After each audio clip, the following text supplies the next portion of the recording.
কয়েক সপ্তাহ ধরেই ধুমধুমার পর্ব চলছে জি বাংলার চিরদিনই তুমি যে আমারে। আর্য এবং অপর্ণার মাঝে তৃতীয় ব্যক্তির আগমনে টিআরপি চার্টেও পরিবর্তন এসছে। অপর্ণার বাবাকে চিকিৎসা করে সুস্থ করে তোলে হিন্দোল। তার মিষ্টি ব্যবহারে মুগ্ধ হয়ে অপুর সাথে বিয়ে ঠিক করে তার বাবা।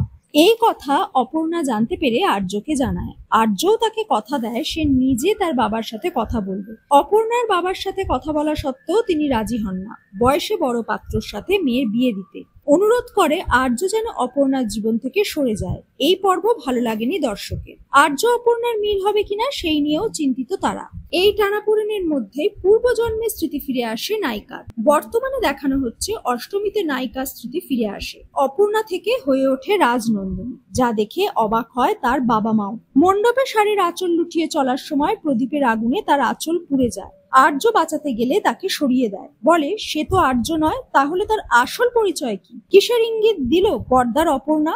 আশা করা যাচ্ছে এইসব রোমহর্ষক কাহিনী টিআরপি বাড়াতে সাহায্য করবে। তবে নতুন প্রোমো আরো জমজমাট। অপর্ণার মা তার বিয়ের দিন বুঝতে পারে তারা ভুল করছে, তাই অপুকে পালিয়ে যাওয়ার পরামর্শ দেয়।